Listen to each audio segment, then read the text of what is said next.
আমরা চালু করলাম আমাদের ক্লাস এবং রেকর্ডিংও চালু করে দিলাম। So thank you. Welcome to our fourth class on summer vacation, and this is my first class on A Doll's House. আজকে আমরা শুরু করব হেনরিক ইবসেনের জগৎ বিখ্যাত নাটক A Doll's House দিয়ে। তার আগে বলো, তোমরা কি দেখতে পাচ্ছ এবং আমাকে পরিষ্কার শুনতে পাচ্ছ? হ্যাঁ স্যার, শুনতে পাচ্ছি। হ্যাঁ স্যার। বেশ, thank you. So today we will begin with a brief introduction to Henrik Ibsen. আমরা হেনরিক ইবসেনের জীবন দিয়ে শুরু করব। কে ছিল ইবসেন এবং কেন dolls house is actually a revolution in the modernist realist theater. Realism কি? রিয়েলিজম হচ্ছে বাস্তবতা। এই যে আমাদের চারপাশের যে জীবন, সেই জীবনকে একেবারে বাস্তবতার সঙ্গে without any kind of decorative measure, without any form of romantic illusion, with a touch of stark reality, একেবারে বাস্তবতার সঙ্গে যদি আমি আমার এই মধ্যবিত্ত চারপাশের জীবনকে তুলে ধরি, তাই নিয়ে যে মুভমেন্ট, তাই নিয়ে যে সোশ্যাল থিয়েট্রিক্যাল মুভমেন্ট, তাকে 19th সেঞ্চুরি রিয়েলিস্ট থিয়েটার বলা হয়। এটা শুরু হচ্ছে হেনরিক ইবসেনকে দিয়ে 1870s-এ।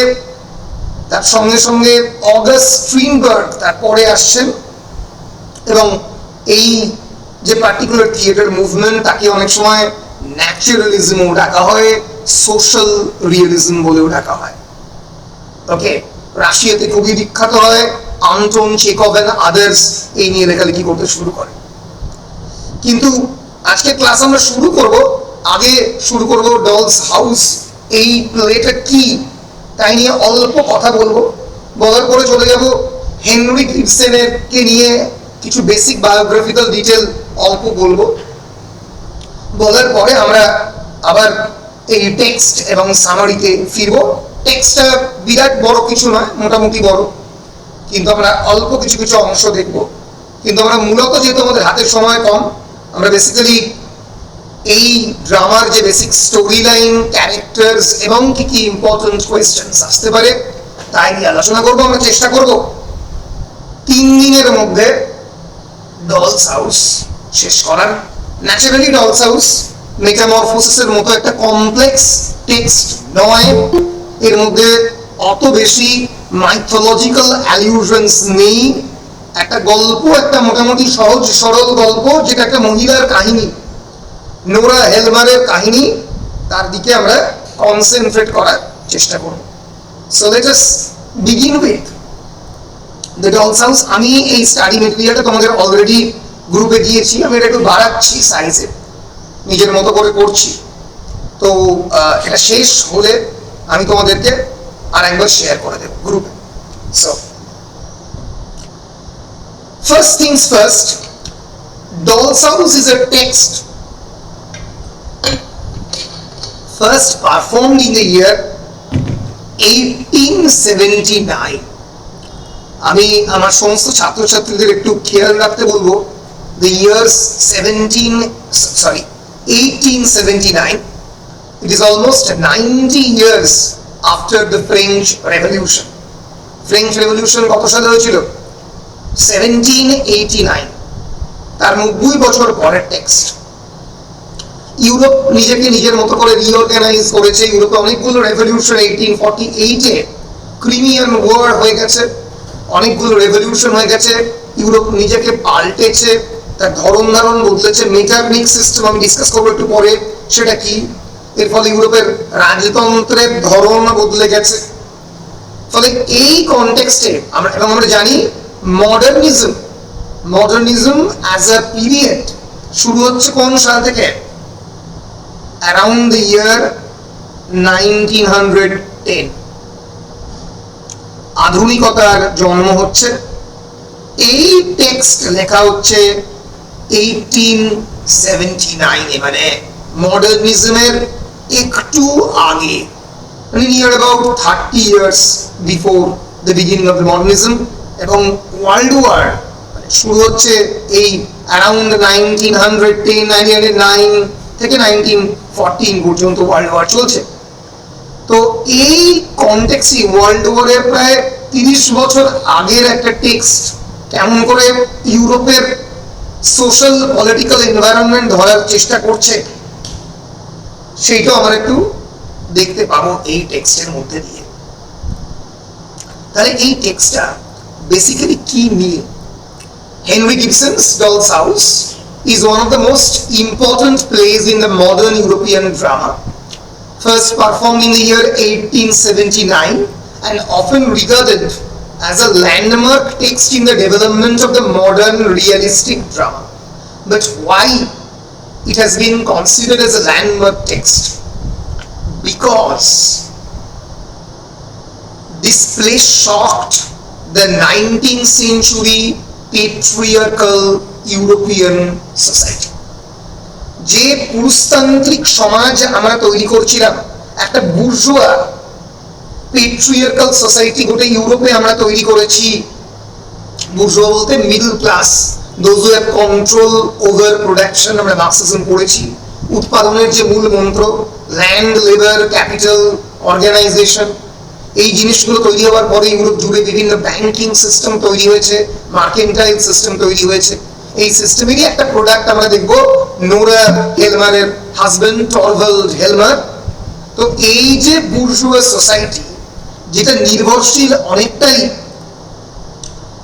নারীদের লেবারের ওপরে, না পুরুষতন্ত্র কায়েম করেছে নারীদের পরিশ্রমের ওপরে এবং নারীদের কমপ্লিট স্যাক্রিফাইসের ওপরে, সেই পেট্রিয়ার্কাল সিস্টেমকে একটা অত্যন্ত ordinary woman who is neither a revolutionary, who is neither a feminist, Nora তো ফেমিনিস্ট নয়, নোরা একজন বিপ্লবীও নয়, একজন সাধারণ ডোমেস্টিক হাউসওয়াইফ, সেই সাধারণ অর্ডিনারি ডোমেস্টিক হাউসওয়াইফ কেমন করে এই সিস্টেমকে নাড়িয়ে দিল কিছু ছোট ছোট ঘটনার মধ্যে দিয়ে। তোমাদের বর্তমান কনটেক্সটে এটা মনে হতে পারে যেটা এটা এমন কি, ওরা স্ল্যামিং দ্য ডোর, তার দরজাটাকে বন্ধ করে দিয়ে 3 ছেলে মেয়ের মা সে বেরিয়ে গেল। এটা হয়তো তোমাদের 2026-এর 2020-26-এর অনেকটাই চারপাশের গ্লোবাল এনভায়রনমেন্টের ফলে তোমরা ধরতে পারছো না, কিন্তু display of 1879 actually shocked the European society because it questioned the sanctity of the marriage system.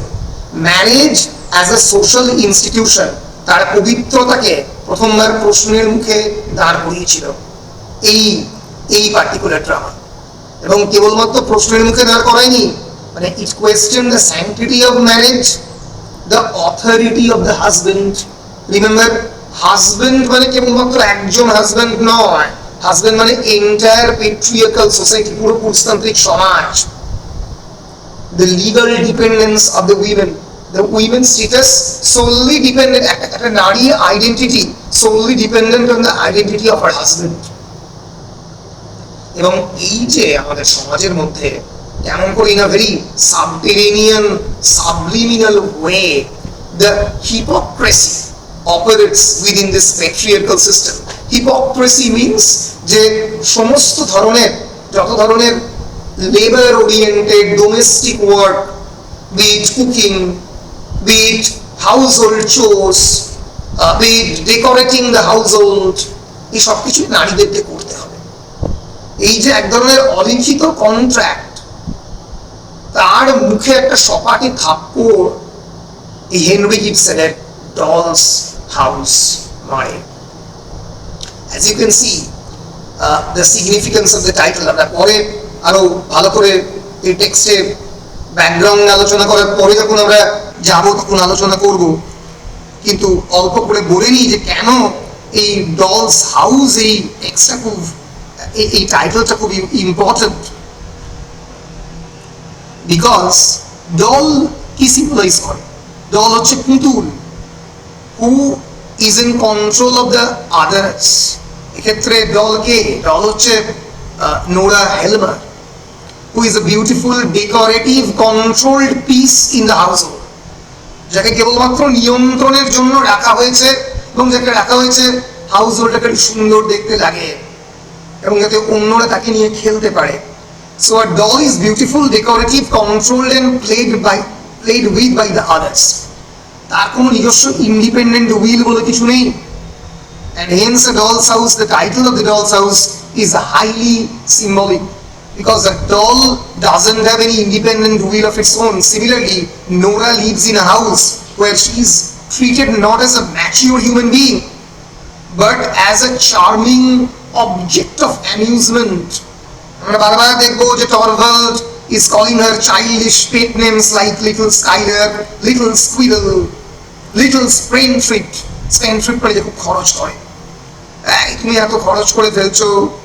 Little Skylar, স্কুইরল মানে হচ্ছে তোমার কি বলো কাঠবেড়ালি, যেগুলো প্রতিটাই মানে বিভিন্ন ধরনের মানে আদরের নাম, কিন্তু এর মধ্যে যে এই নামগুলো যে may appear deeply affectionate, but they are reducing Nora to an independent inferior being to an object. সেটা নোরাকে অবজেক্টিফিকেশন এন্ড কমোডিফিকেশন অফ উইমেনের দিকে নিয়ে যাচ্ছে, নারীকে কেবলমাত্র একটা পণ্য, একটা বস্তু, লিটল স্কুইরল, লিটল স্কাইলার এইভাবে দেখার চেষ্টা করছে। তার কোনো অটোনোমাস এজেন্সির এক্সিস্টেন্স নেই। ফলে এই যে অ্যাটমসফিয়ারটা ডলস হাউসে প্রথম থেকে ক্রিয়েট করছেন হেনরি গিবসন, এর মধ্যে দিয়ে একটা রিয়েলিস্টিক অ্যাটমসফিয়ার ক্রিয়েট করার মধ্যে দিয়ে আমাদেরকে একটা প্রশ্নচিহ্নের মধ্যে দাঁড় করাচ্ছে। এই প্রতিটা ড্রামাই হেনরি গিবসনের দে আর সোশ্যাল প্রবলেম প্লেস, যদিও প্রবলেম প্লে কথাটা ইউজ করা হয় বার্নার্ড শয়ের ড্রামার ক্ষেত্রে। প্রবলেম প্লে মানে হচ্ছে কোনো একটা সোশ্যাল, পলিটিক্যাল বা কালচারাল সিস্টেমকে কোয়েশ্চেন করার চেষ্টা করে। প্রবলেমকে, কোনো একটা প্রবলেম, সোশ্যাল কালচারাল প্রবলেম, তাকে কোয়েশ্চেন করার চেষ্টা করে। This play is a realist drama. This play is a 19th century realist drama. কি রিয়েলিটিকে কোয়েশ্চেন করছে? Regarding the predicament of the 19th century womanhood, 19 শতকের নারীদের কন্ডিশন, তাকে প্রশ্ন করার চেষ্টা করছে এই drama.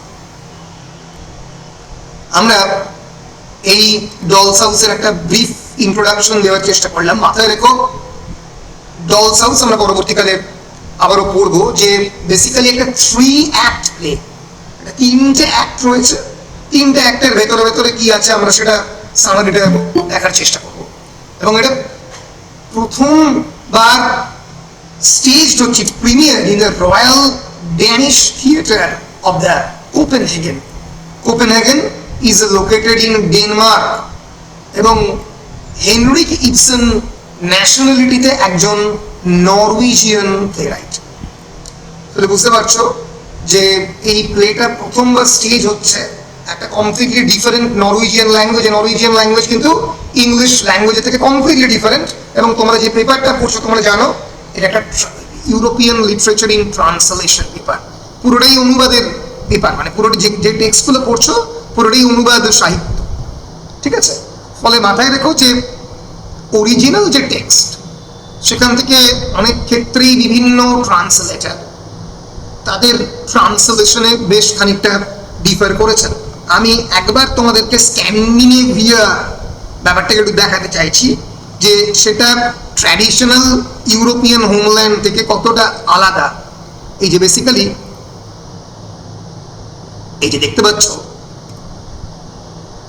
Scandinavian culture, Scandinavian people, তাদের ধরন ধারণ কিন্তু ইউরোপের ট্র্যাডিশনাল হোমল্যান্ড, মানে ইউরোপের অন্যান্য দেশ, যেটা যদি তুমি বলো ফ্রান্স বা জার্মানি বা ইংল্যান্ড, তাদের থেকে অনেকটাই আলাদা উত্তর দিকে লোকেটেড তিনটে দেশ, নরওয়ে, ডেনমার্ক এবং সুইডেন। এই তিনটে দেশ মিলে নর্দার্ন ইউরোপের basically Scandinavian peninsula, Norway, Denmark and Sweden, এবং অনেকে মানে ইনক্লুড করে, অনেক অথরিটি ফিনল্যান্ড অ্যান্ড আইসল্যান্ড, তাদেরকেও ইনক্লুড করে। এগুলোকে অনেকে, এই যে নরওয়ে, ডেনমার্ক, সুইডেন, এগুলোকে অনেক সময় নর্ডিক কান্ট্রিজও বলে। এখনো মানে যদি তুমি এই দেশগুলোতে যাও তো দেখবে এখানে করাপশনের পরিমাণ খুবই কম। এখানে আইসল্যান্ডে বলো, ডেনমার্কে বলো, নরওয়েতে বলো, করাপশন প্রচন্ড কম। এখানে পলিটিক্সের পরিমাণ, মানে influence of the politics on the general public খুবই কম। পপুলেশনও খুব কম, আর 1870s তো আরো কম ছিল। এবং যে ইস্যুটা এই হেনরি গিবসন এই নাটকে তুলে ধরার চেষ্টা করছেন, সেই ইস্যুটা আমরা পরবর্তীকালে জর্জ বার্নার্ড শয়ের নাটকেও দেখতে পাবো। ক্যান্ডিডা অ্যান্ড আদার্স, ক্যান্ডিডা বলে বিখ্যাত উনি একটা নাটক লিখেছিলেন। And the issue is that of the new woman, এক নতুন নারীর উদ্ভাবন, যে নারী কেবলমাত্র তাকে নিজেকে ডোমেস্টিক ডল হিসেবে দেখতে চান না। আমি আবার বলছি, the context is 1879, the context is not 2026। 1879 এর কনটেক্সটে ইটস আ কমপ্লিট রেভলিউশন, যে একজন socially dependent women who doesn't have any kind of financial resources. নোরার কোনো কিন্তু ফাইন্যান্সিয়াল রিসোর্সেস নেই, সে গভর্নেন্স হিসেবে কাজ করে না, বা কোনো প্রফেশনাল অর্গানাইজেশনের সঙ্গে সে অ্যাসোসিয়েটেড নয়। এই পরিস্থিতিতে she is deciding to live alone. She is deciding to live a life of her own, with her own independent agency, not depending upon her husband. সেই দিক থেকে this entire play is definitely a critique of the institution of money and marriage, social morality, women's rights, individual freedom, এই বিষয়গুলোকে address করছে এই নাটক। বলো, এতদূর পরিষ্কার?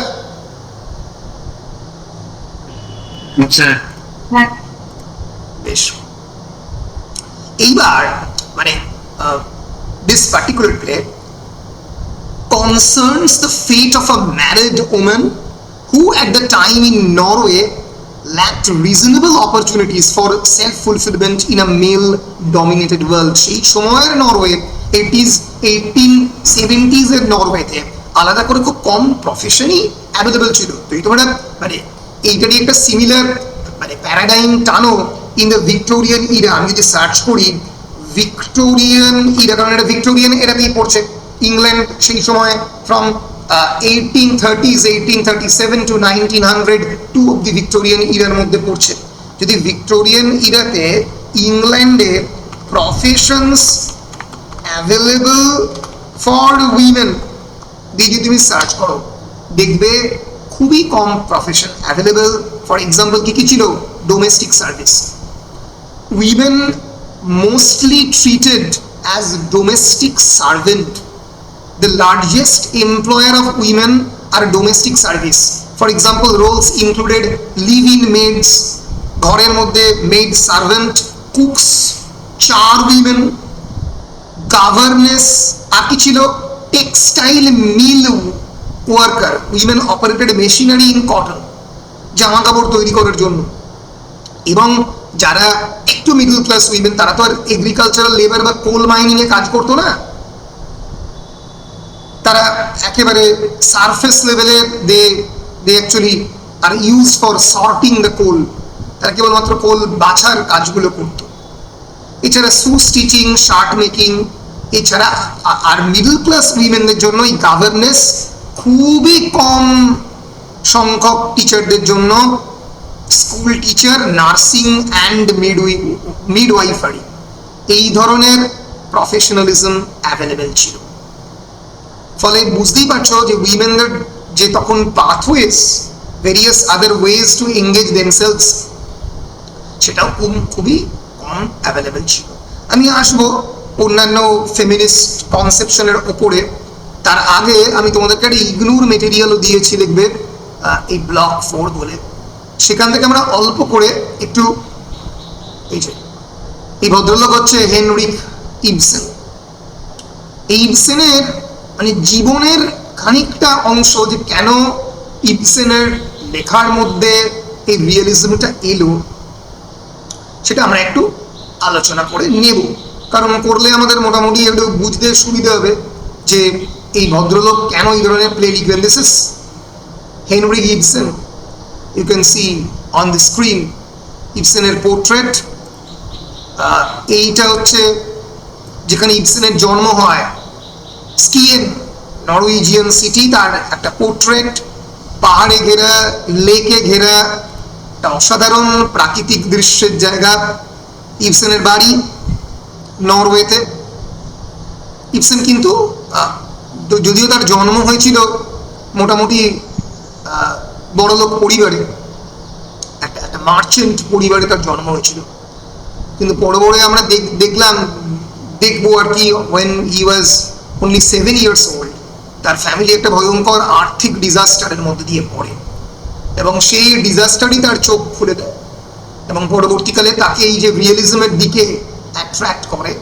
সেই পার্টিকুলার তার জীবনের যে ফিনান্সিয়াল ডিজাস্টারের ঘটনা, সেটাই তাকে সেই দিকে নিয়ে যায়। তো যাই হোক, হেনরিক ইবসেন from 1828 to 1906, একটু মনে রাখো যে মডার্নিজম শুরু হবার আগেই, মডার্নিজম শুরু হচ্ছে around 1910, before beginning of the first world war. এত মানুষ মারা যাওয়ার যে বিরাট বড় ইম্প্যাক্ট, এই সব অনেক কিছু ইম্প্যাক্টের আগেই কিন্তু হেনরিক ইবসেন মারা গেছেন। ফলে এত কিছু না দেখেও তিনি যে এই যে 19th সেঞ্চুরি রিয়েলিজমটা তার লেখার মধ্যে তুলে আনতে পেরেছেন, সেটাই একটা বিরাট ব্যাপার। এবং আরো একটা ইনফরমেশন তোমাকে দিয়ে দিই, in this dramatic world of the drama, Henrik Ibsen কিন্তু one of the most perform dramatist in 2014, মানে 2014-এও Ibsen was considered the most frequently performed dramatist in the world after William Shakespeare. যে শেক্সপিয়ারের এত নাটক সারা পৃথিবীতে মঞ্চস্থ হয়, বাংলা থেকে শুরু করে গুজরাটি, মারোয়াড়ি, সমস্ত ল্যাঙ্গুয়েজ। তুমি দেখো কৌশিক সেন থেকে শুরু করে শ্যামলী মিত্র, সবাই শেক্সপিয়ারের কোনো না কোনো ট্রান্সলেশন মঞ্চস্থ করেছে। ফলে শেক্সপিয়ারের পরে হেনরিক ইবসেন, এই যে ইবসেনের এতগুলো নাটক, major work, Brand, Peter Gynt, খুবই বিখ্যাত, and enemy of the people, যেটা সত্যজিৎ রায় গণশত্রু বলে 1991 সালে বা 92 সালে এটি সিনেমা করেন। এনিমি অফ দ্য পিপল সেটা এই পার্টিকুলার ড্রামারই অ্যাডাপ্টেশন, সিনেম্যাটিক অ্যাডাপ্টেশন। বিখ্যাত ড্রামা হচ্ছে doll's house, ghosts, and enemy of the people already বলেছি, দ্য ওয়াইল্ড ডাক, এগুলো সবই Henrik Johan Ibsen, the famous Norwegian playwright and dramatist, one of the most performed dramatists after William Shakespeare from 1828 to 1906.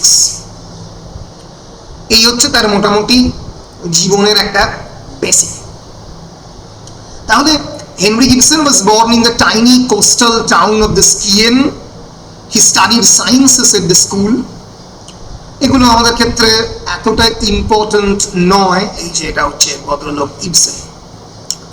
কিন্তু মানে ইবসেনের কাজ, মানে কেন Ibsen আমাদের ক্ষেত্রে ইম্পর্টেন্ট হয়ে উঠল, সেইটা জানতে গেলে আমাদেরকে একটু সোশ্যাল এবং political context of the Europe in 1848 after 1848 জানতে হবে। তার আগে আমরা একটু দেখে নিই 1848-এ ইউরোপে কি হয়েছিল।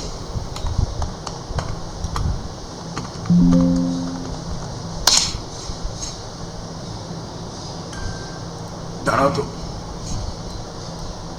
কি হচ্ছে? 1848 the year the Europe caught fire, মানে একটা সিরিজ অফ রেভলিউশনস ইউরোপের মধ্যে সংগঠিত হয়, যেগুলো মানে যেটা রেভলিউশনস অফ 1848 বলা হয়। এবং মানে ফ্রেঞ্চ রেভলিউশনের পরে অত বড় বিপ্লব, মানে ব্যারিকেড ভেঙে দেওয়া বিপ্লব, একদম days and nights of uprising এরকম হয়নি। সেই জন্য ওই পার্টিকুলার সময়টাকে বলা হয় স্প্রিং টাইম অফ রেভলিউশন। মনে থাকবে ইউরোপে বিপ্লবের বসন্ত। The revolutions of 1848, also known as springtime of the peoples, were a series of revolutions throughout Europe that spanned almost 2 years, from January 1848 to October 1849. They remain the most widespread revolutionary wave in the European history till date. চারিদিকে revolution হয়েছিল against the absolute monarchy, রাজতন্ত্রের বিরুদ্ধে, ফিউডালিজমের বিরুদ্ধে, এবং কনস্টিটিউশনালিজম বা সংবিধানকে আনার জন্য, popular sovereignty, মানুষের নিজস্ব সার্বভৌমত্ব ফিরিয়ে আনার জন্য। তাহলে বুঝতে পারছো, যখনই একটা এরকম ভয়ঙ্কর বিপ্লব গোটা ইউরোপ জুড়ে হবে, তাহলে কি হবে? সোশ্যাল স্ট্রাকচারগুলো আস্তে আস্তে বদলে যাবে। এর ফলে নারী, যে মুহূর্তে আমি বিপ্লব ঘটাবো, সোশ্যাল স্ট্রাকচার বদলাবে, তখন এই নারী স্বাধীনতা, in general liberal atmosphere, democratic atmosphere, freedom of the press, demands for the more participation of the people in the government, both men and women, এবং economic right for the working class, যারা খেটে খাওয়া মানুষ তাদের জন্য economic right, এই and the rise of the nationalism এবং জাতীয়তাবাদের বিকাশ, এই জিনিসগুলো আস্তে আস্তে রাইজ হবে। এই কনটেক্সটে এই যে স্টার্ভড মানুষজন, খেতে না পাওয়া মানুষজন ইউরোপে, তাদের রাইটগুলো এই সময় সামনে আসতে আরম্ভ করলো। জার্মান এম্পায়ার নড়ে গেছিল, অস্ট্রিয়ান এম্পায়ার, ইটালিয়ান এম্পায়ার, সবই এই রেভলিউশনস অফ 1848 এর পরে নড়ে গিয়েছিল। তো সেই কনটেক্সটে আমাদের এই ড্রামাটাকে পড়তে হবে।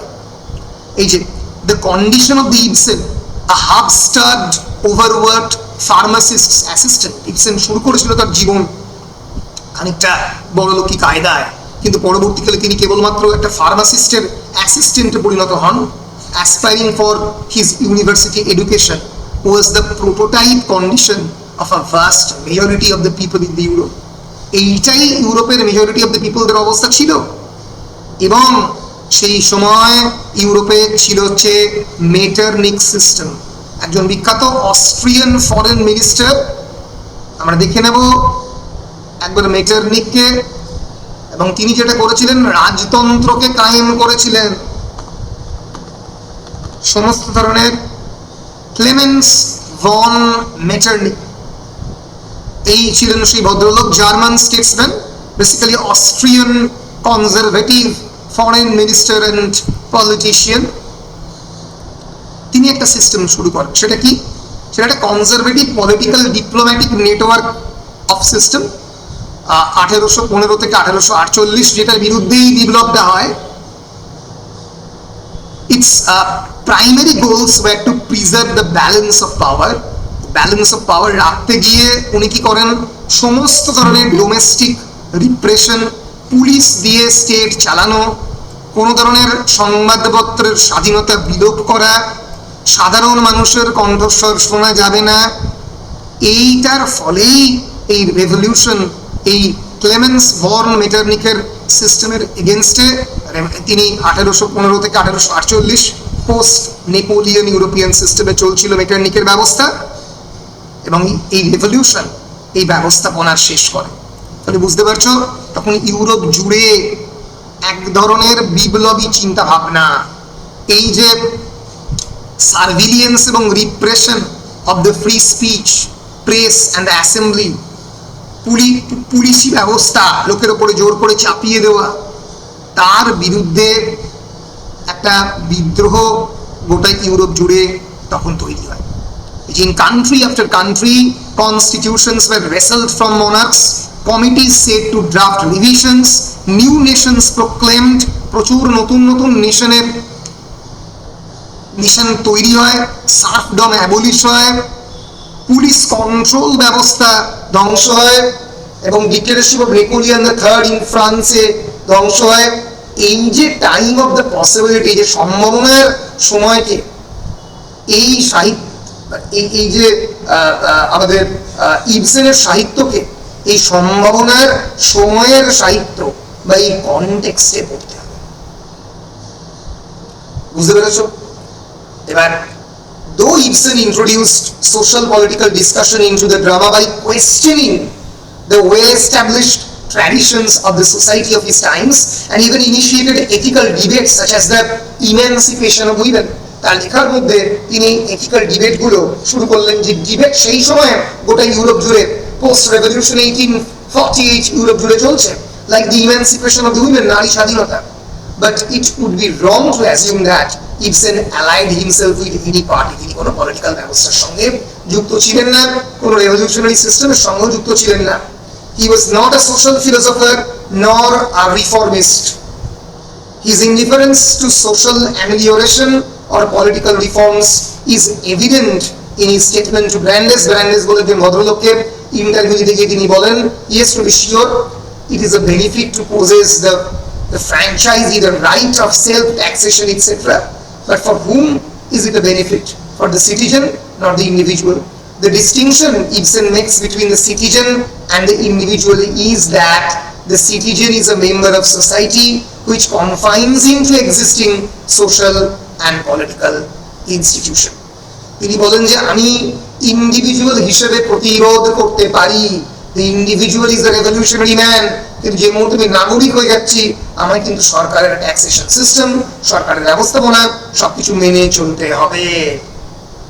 ফলে তিনি আদ্যন্ত পলিটিক্যাল মানুষ না হলেও তিনি তার লেখার মধ্যে দিয়ে এক ধরনের প্রতিরোধের ব্যবস্থা, এই সোশ্যাল ইস্যুগুলোকে সামনে আনা তিনি কনস্ট্যান্টলি করে গেছেন। বলো পরিষ্কার?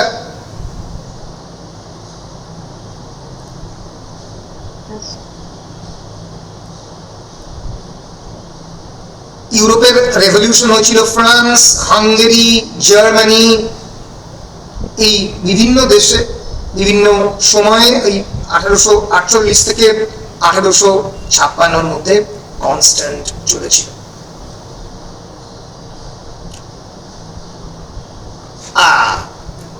এইটা বললাম, বলার পরে এবার একটা জিনিস তোমাদেরকে ইন্ট্রোডিউস করা দরকার।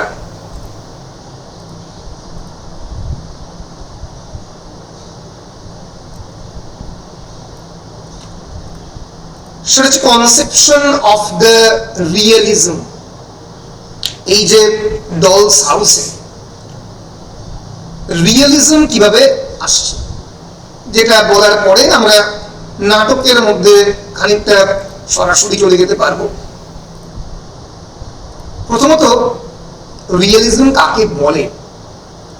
দেখতে পাচ্ছ ডলস হাউসের বিখ্যাত সিন, এটা 1922-এর একটা সাইলেন্ট ফিল্ম হয়েছিল যার মধ্যে কোনো কথাবার্তা নেই, starring Alla Nazimova and Alan Hale Senior. তারা অভিনয় করেছিলেন এই সিনেমাতে। তো বেসিক্যালি রিয়েলিজম হচ্ছে 1870s এবং 20th সেঞ্চুরির শুরুর দিকে এক ধরনের আর্ট মুভমেন্ট যেটা ড্রামাতে শুরু হয়। It developed a set of dramatic and theatrical conventions with aim of bringing a greater fidelity of the real life to texts and performances. তোমরা already Riders to the sea পড়েছো এবং সেখানে দেখেছো যে মরিয়া বলে ক্যারেক্টারটাকে যেভাবে ক্রিয়েট করা হয়েছে এবং সেই ক্যারেক্টারকে একদম সত্যিকারই আইরিশ গেলিক ল্যাঙ্গুয়েজে যে কথা বলছে, এবং তার সত্যি সে তার 6জন সন্তানকে সিতে হারিয়েছে।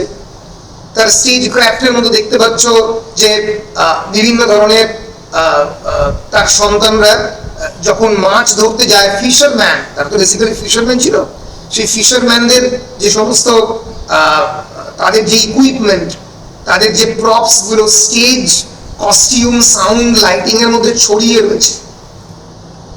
ফলে রিয়েলিজম বা বাস্তবতা তখনই আসবে যখন এই ধরনের একটা বাস্তব জীবনের চিত্র আমরা কেবলমাত্র ডায়ালগের মধ্যে নয়, এন্টায়ার সেট, পোশাক আশাক, কোনো ডেকোরেটিভ পোশাক আশাক নয়, sound system, lighting, stage design, performance style, narrative structure সবকিছুর মধ্যে দেখতে পাবো। এবং and the characters, they will speak in naturalistic and authentic dialogue without any kind of verse or poetic style. একেবারে বাস্তব প্রোজ ল্যাঙ্গুয়েজে, ন্যাচারালিস্টিক ল্যাঙ্গুয়েজে তারা কথা বলবে, কোন ধরনের পোয়েটিক অস্টেন্টিফিকেশন ছাড়া। এইভাবেই রিয়েলিজমের জন্ম হলো। এবং ইবসেনকে আমরা দেখতে পেলাম specifically, Ibsen brought ordinary middle class life onto the stage. His realism was revolutionary because it exposed the hidden tensions beneath the respectable society. ভালো করে খেয়াল করো, the hidden tensions beneath the respectable society, যে উপরে উপরে respectable একটা middle class mentality আমরা দেখে বুঝতে পারি না যে এই সংসারের ভিতরে কত ধরনের অশান্তি লুকিয়ে রয়েছে, সেই সংসারের নারীটা কতটা অপ্রেসড, বা শিশু সন্তানকে কেমন করে ডিল করে সেই সংসারের যে পেট্রিয়ার্কাল অথরিটি। ফলে Henrik Ibsen tries to expose the tensions that is hidden beneath the respectable society. He wrote about death, ধার করা। এই গল্পের একটা অন্যতম ইম্পর্টেন্ট থিমই হচ্ছে নোরার ধার করা। তা সে ধার করেছিল টরভাল্ডেরই অফিসের একজন তার ইনফিরিয়র এমপ্লয়ির কাছ থেকে। আমরা দেখব ফলে financial debt, disease, sexuality, marriage, inheritance, corruption, gender equality. Gender equality খুবই ইনইকুয়ালিটি, খুবই ইম্পর্টেন্ট থিম এই গল্পের অন্যতম ইম্পর্টেন্ট থিম হচ্ছে ফিমেল ইমানসিপেশন, নারী স্বাধীনতা। তো এই যে বিভিন্ন ধরনের সোশ্যাল ইস্যুগুলো, debt, disease, sexuality, marriage, inheritance, সেগুলোকে বিভিন্ন ধরনের সিম্বলের মধ্যে দিয়ে, ডলস হাউসের ক্ষেত্রে ডলের সিম্বল, লেটার বক্সের সিম্বল, ক্রিসমাস ট্রির সিম্বল, অন্য নাটকের ক্ষেত্রে ওয়াইল্ড ডাক বলে নাটক আছে, ওয়াইল্ড ডাকের সিম্বল, গোস্টের সিম্বল, আনফিনিশড বিভিন্ন বিল্ডিং এর সিম্বল। এইসব দিয়ে হেনরি গিবসন তার পৃথিবী, তার যে চারপাশের 19th সেঞ্চুরি রিয়েলিস্ট ড্রামার পৃথিবী তিনি তৈরি করেছেন। 3-4টে ড্রামার নাম আমরা একটু দেখে নিই। বিখ্যাত ইবসেনের সব থেকে 5টা বিখ্যাত নাটক কি কি? 1 নম্বর হচ্ছে ডলস হাউস। এই জন্যই বলছি কারণ নাটকগুলোর অল্প 2-1টা শব্দে সামারি বললে তোমরা বুঝতে পারবে যে ইবসেন কিভাবে তার নাটকের পৃথিবী তৈরি করেছেন। ডলস হাউস 1879 আমরা পড়ব। It basically tells the story of Nora Helmer, a cheerful middle-class wife who appears to live in a happy household with her husband Torvald Helmer. Appears to live, দেখে মনে হবে অত্যন্ত খুশি, কিন্তু আসলে খুশি নয়। এই যে অ্যাপারেন্ট একটা cheerfulness of a middle class domestic life, এইটাকে বারবার প্রশ্ন তুলেছেন Henrik Ibsen. And beneath this domestic beauty lies a secret. একটা এই ডোমেস্টিক বিউটির পিছনে একটা লুকায়িত হিডেন সিক্রেট রয়েছে। সেটা কি?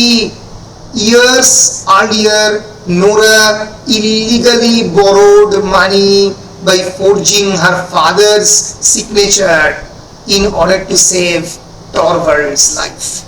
টরভাল্ডের জীবন বাঁচাতে গিয়ে বহু বছর আগে ইলিগালি নোরাকে একটা সিগনেচার, তার বাবার সিগনেচার ফোর্জ করতে হয়, নকল করতে হয়। যখন সেটা এক্সপোজ হলো, নোরা ভাবলো যে আমার স্বামী যে এত বছর ধরে আমার পার্টনার, আমাকে প্রোটেক্ট করবে। Instead he thinks only for his reputation. সে কিন্তু নিজের রেপুটেশন নিয়ে ভাবলো, নোরাকে নিয়ে ভাবলো না। ফলে বুঝতে পারছো, crisis, social crisis, economic crisis মানুষের আসল চরিত্রটাকে সামনে আনে। This very shock makes Nora realize that she has never been treated as a full human being.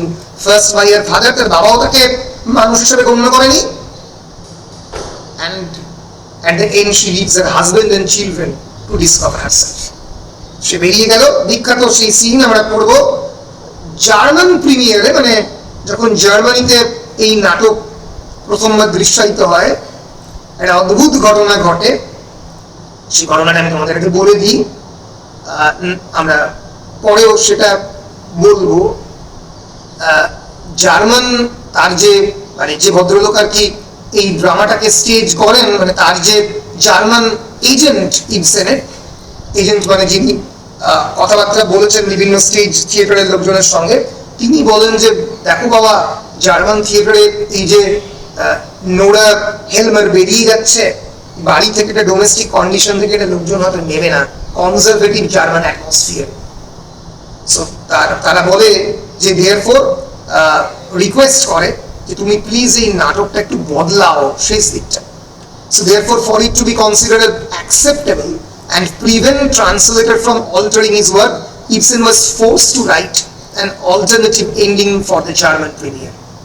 এইটা ইবসেন একেবারেই পছন্দ করেননি। এই অল্টারনেটিভ এন্ডিংটাতে একদম শেষে নাটকের, in this ending Nora is led to her children after having argued with Torvald. টরভাল্ডের সঙ্গে argue করে সে আবার তার সন্তানের কাছে ফিরে যায়। সেই সময় সে কোল্যাপস করে যায়, অজ্ঞান হয়ে পড়ে যায়, and the curtain is brought down. আগের এন্ডিংটা, যেটা অরিজিনাল এন্ডিং, যেটা আমরা পড়বো, নরওয়েজিয়ান নাটকের যেটা অরিজিনাল এন্ডিং, সেখানে নোরা দরজাকে ধাক্কা দিয়ে বেরিয়ে যাবে প্রকৃতিতে, একেবারে আনএক্সপোজড নেচারে নোরা বেরিয়ে যাবে, আননোন ডার্কনেসের মধ্যে নোরা চলে যাবে, অন্ধকারের মধ্যে আস্তে আস্তে চলে বিলীন হয়ে যাবে, তার ফিউচার সে জানে না। কিন্তু এখানে নোরা অজ্ঞান হয়ে পড়ে যাবে। It is implied that she stage, এর মধ্যে ইমপ্লাই করা হয়েছে সে রয়ে গেল, বাড়ির মধ্যে রয়ে গেল, ডোমেস্টিক পরিবেশের মধ্যে রয়ে গেল। Ibsen later called this ending a disgrace to the original play, referred to it as a barbaric outrage. একেবারে পছন্দ করেনি, বলেছিল এর থেকে খারাপ জিনিস হতেই পারে না যে একজন ক্রিয়েটিভ আর্টিস্টের স্বাধীনতা কেড়ে নিয়ে তাকে একটা অন্য রকমের এন্ডিং দিতে বাধ্য করা হচ্ছে।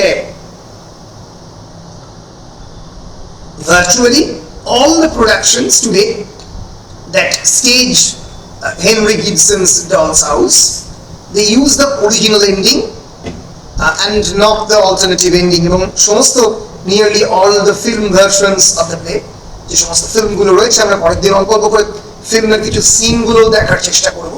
যদি ইউটিউব পারমিশন দেয় না, তাও আমরা ওই ভয়েসটাকে মিউট করে দেখাবার চেষ্টা করব।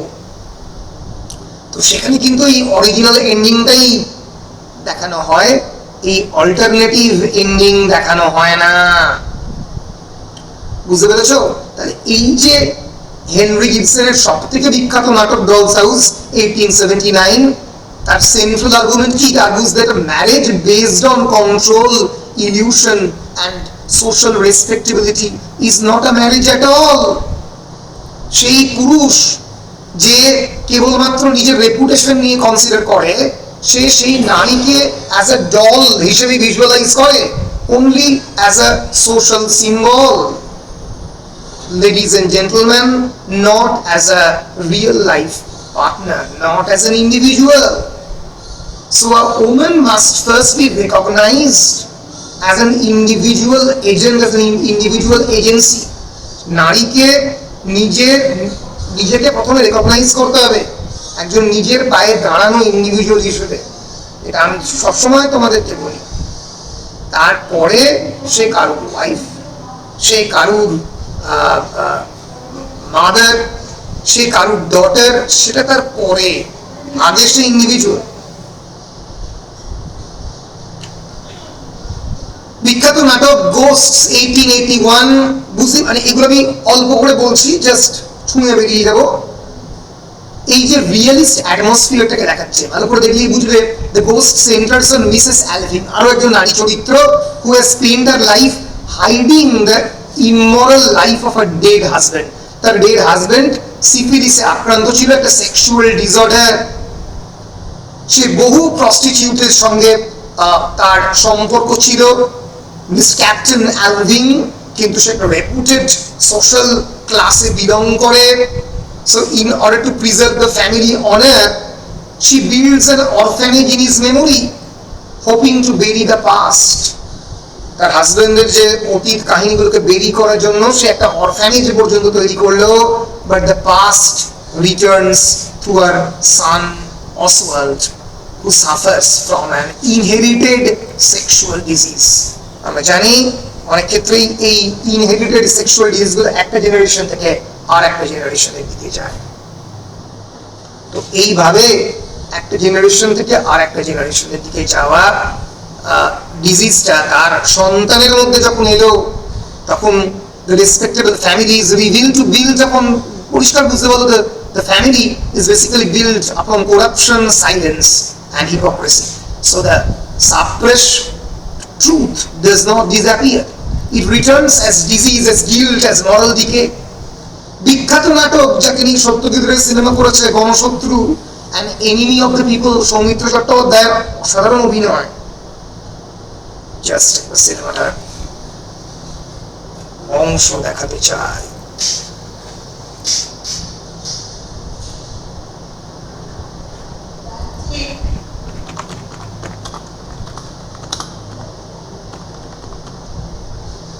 Enemy of the people, গণশত্রু।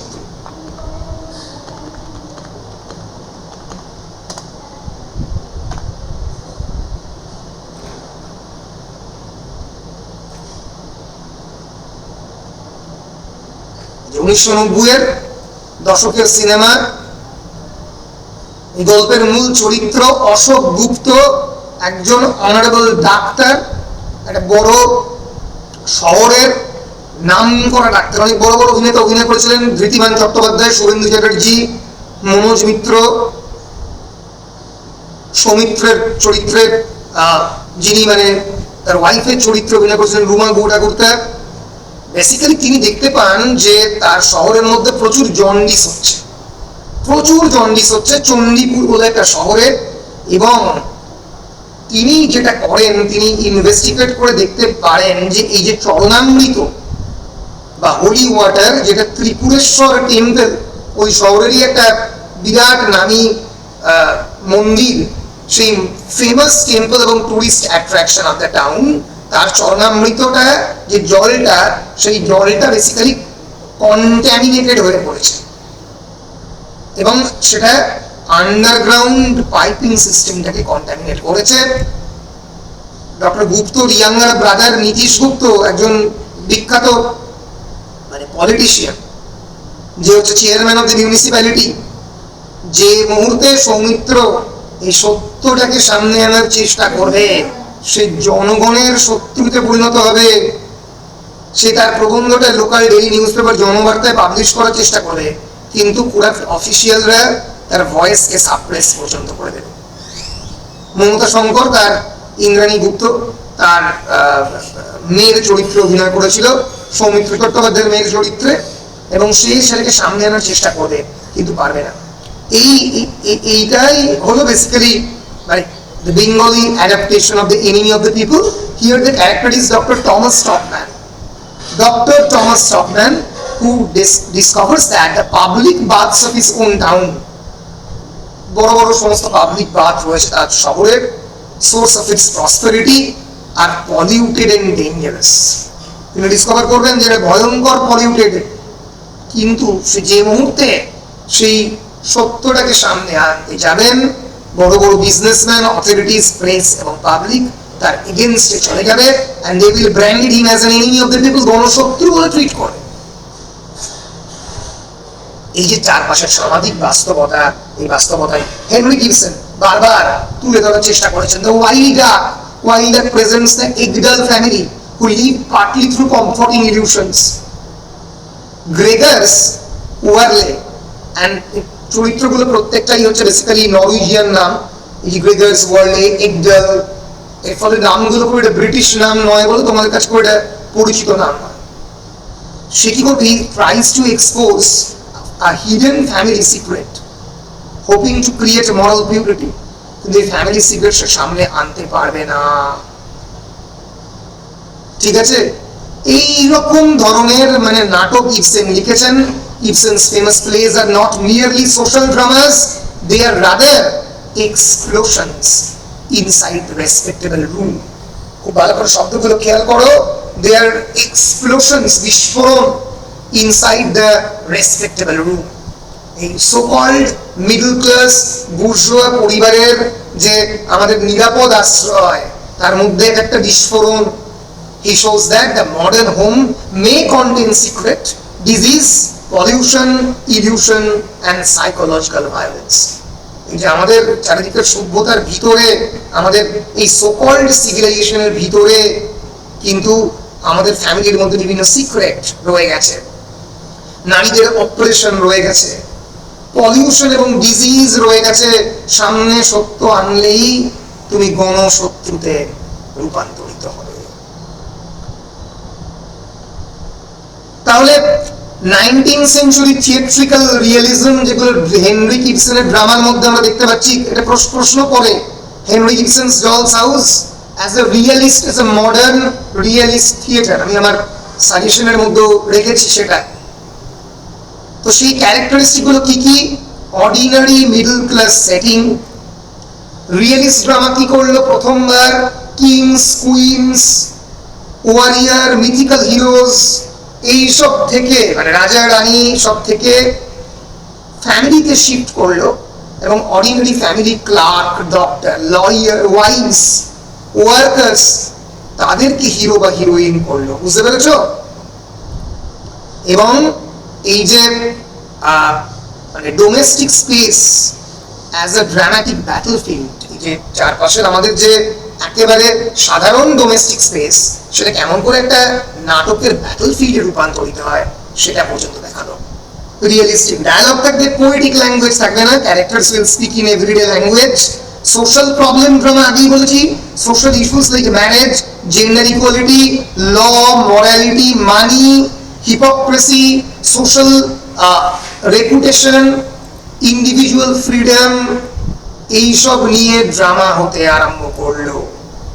এবং আলাদা করে কোন খুব খারাপ ভিলেন, গুড ভার্সেস ইভিল, এটা থাকবে না।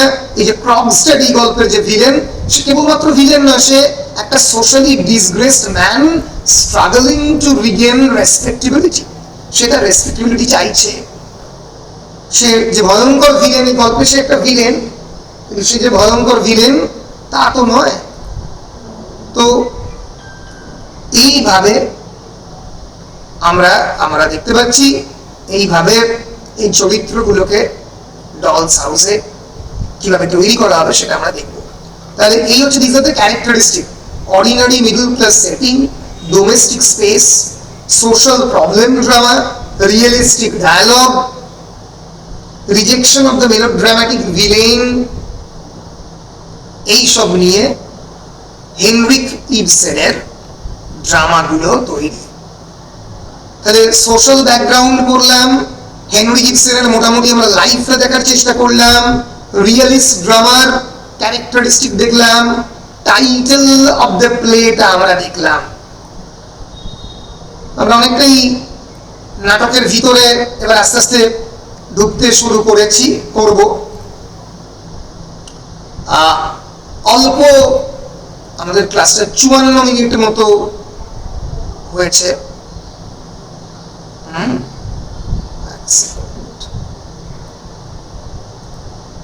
54 মিনিট মতো আমাদের ক্লাস হয়েছে। আমরা জাস্ট যেটা করব সেটা হচ্ছে এই নাটকের কয়েকটা চরিত্রকে ইন্ট্রোডিউস করে আমরা আজকের মতো আমাদের ক্লাস শেষ করব এবং কালকে আমরা নাটকের একদম টেক্সটের মধ্যে ঢুকে পড়বো যে নাটকের সামারিটা বেসিক্যালি কি, আমরা অ্যাক্ট ওয়াইজ সামারি এবং সিন ওয়াইজ সামারি এবং টেক্সটটা দেখতে থাকবো। তাহলে গল্পের মূল চরিত্রকে নোরা হেলমার। ভালো করে খেয়াল করো, দরকার হলে একটু লিখে নাও, নামগুলো ভুলে যেতে পারো। Nora Helmer is the wife of Torvald Helmer, গল্পের মুখ্য চরিত্র। Remember, she is a mother of 3 children, 3 জন চিলড্রেন। তাদের নাম কি? Ivar, Bobby and Emmy. মনে থাকবে? So she is wife of Torvald হেলমার।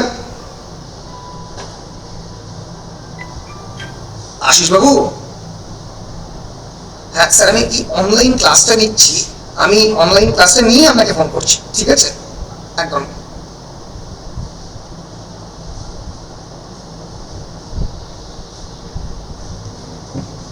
Ever, Bobby এবং এমি, এই 3 জন হচ্ছে নোরা হেলমারের, এই 3 জন হচ্ছে সন্তান।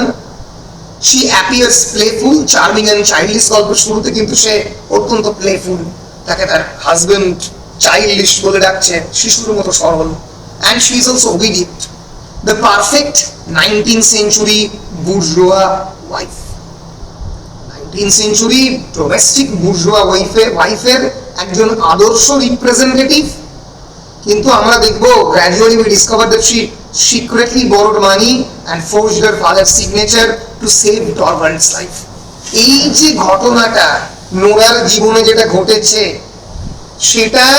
সেটাকে সামনে রেখে, সেটাই গল্পের মূল ক্লাইম্যাক্স, সেটাকে সামনে রেখে চরিত্রটার অন্যান্য দিক এক্সপোজ করা হচ্ছে। এবং তার সিগনিফিকেন্সটা কোথায়? Her journey from the doll wife to the self-aware individual represents Ibsen's critique of the patriarchy। Patriarchy একটা সিস্টেম, পুরুষতন্ত্র একটা সিস্টেম, যেটা যে পুরুষরা এসেনশিয়ালি তৈরি করে তা নয়, বছরের পর বছর চলে আসা একটা সিস্টেম, যেটা বাধ্য করে তোমাদের বাড়িতে তাদের যে সমস্ত মারা রয়েছে তারা যে প্রতিদিনের ডোমেস্টিক কাজ করছে, রান্না করছে, তোমাদের সকলের বিভিন্ন কাজ করে দিতে বাধ্য হচ্ছে, সেটা একটা সিস্টেম। হয়তো সব ক্ষেত্রে তোমাদের বাবারা যে চায় তাও নয়, কিন্তু করতে বাধ্য হয়, কারণ এটা দীর্ঘদিন ধরে চলে আসছে। তো এই যে system of the patriarchy, marriage and so called social respectability, সেখান থেকে নোরা যে কিভাবে বেরিয়ে আসছে তার গল্প বলছে ডলস হাউস। এই গল্পের আরেকজন চরিত্র নোরার ওয়াইফ টরভাল্ড হেলমার, একজন পেট্রিয়ার্কাল সিস্টেমের representative. He is a newly promoted bank manager. এর আগে তার ফিনান্সিয়াল অবস্থা করে ভালো ছিল না, নিউলি প্রমোটেড ব্যাংক ম্যানেজার, যার জন্য নোরাকে তাকে বাঁচাতে হয়েছিল, আমরা জানবো। And he treats Nora অ্যাফেকশনেটলি। আমরা দেখবো সে নোরাকে বলুন অ্যাফেকশনেটলি ট্রিট করছে, কিন্তু তাদের সম্পর্কের মধ্যে কিন্তু কিছু ছিল না। Basically he values morality, reputation, social honour. সে অনেক বেশি সামাজিক রেপুটেশন নিয়ে ব্যস্ত। তার স্ত্রী কি হলো, সে মরলো কি বাঁচলো, কি বিপদে পড়লো, তা নিয়ে তার বয়ে গেছে।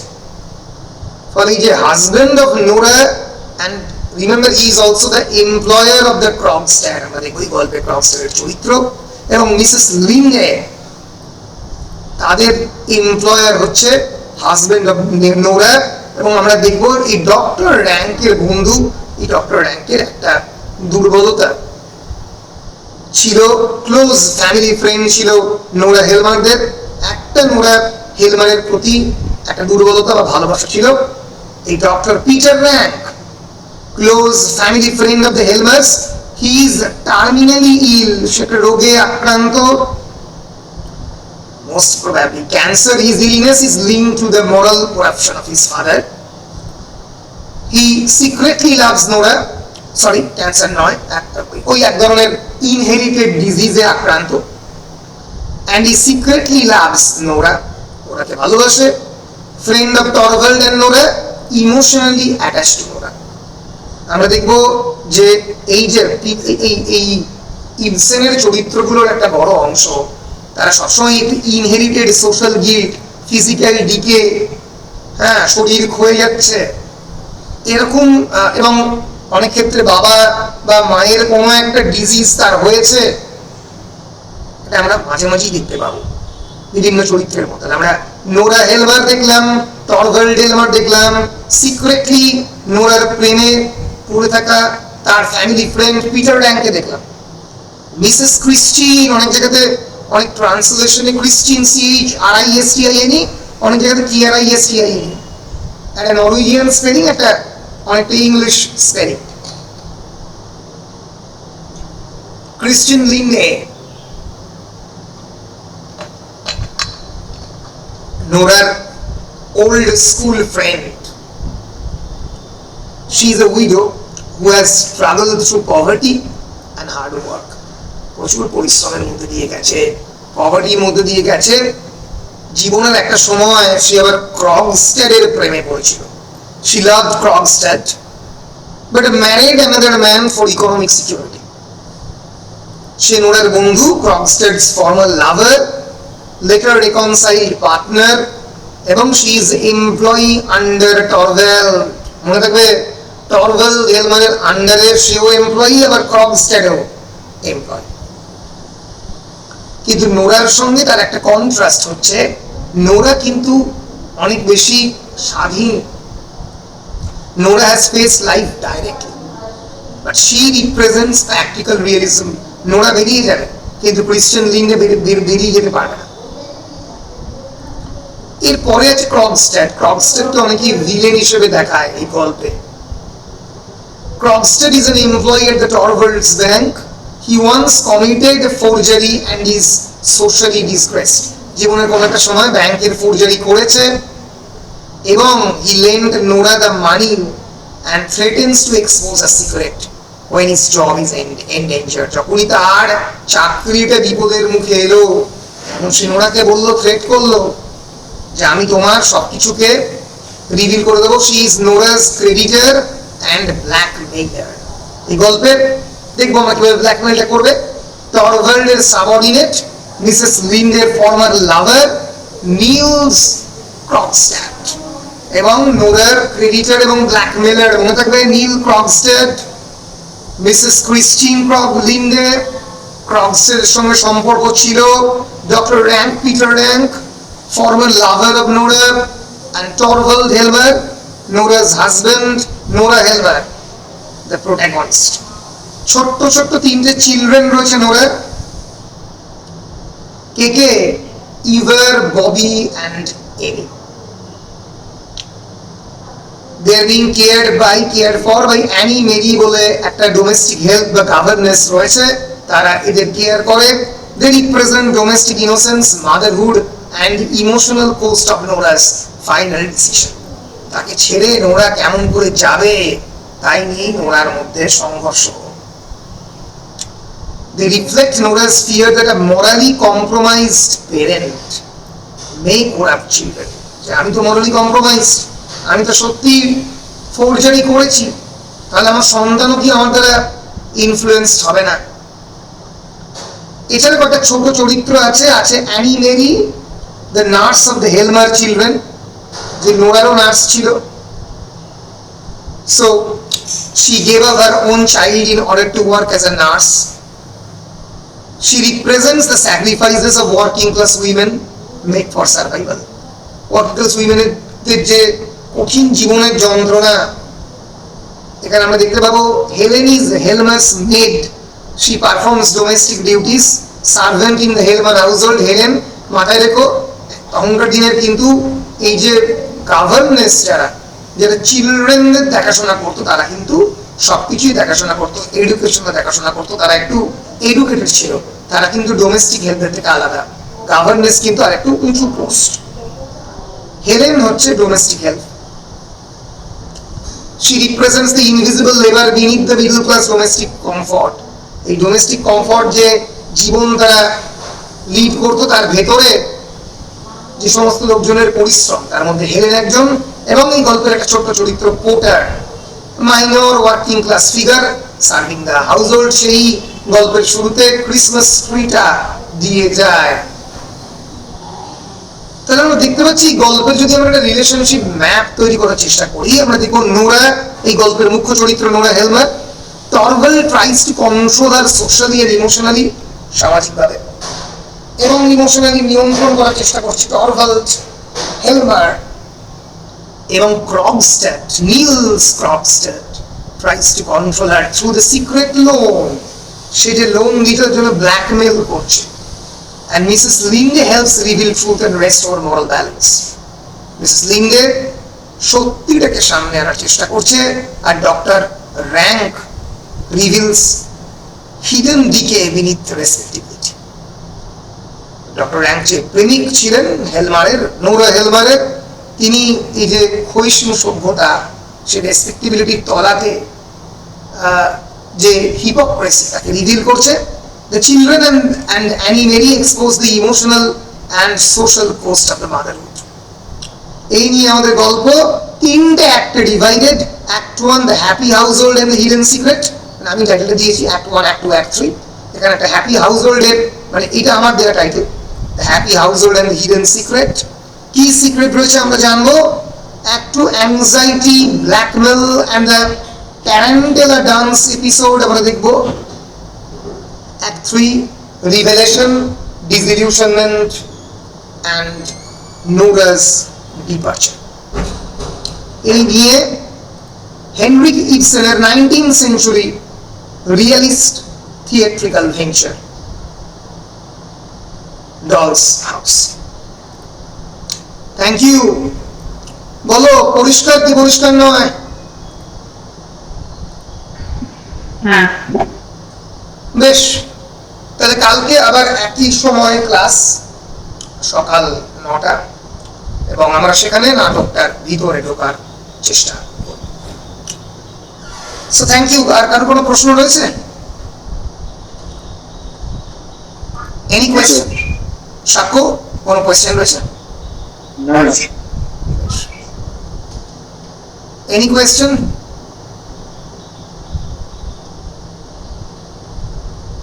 বেশ, তাহলে কারোর কোনো প্রশ্ন না থাকলে আমরা ক্লাসটা এখানে শেষ করছি।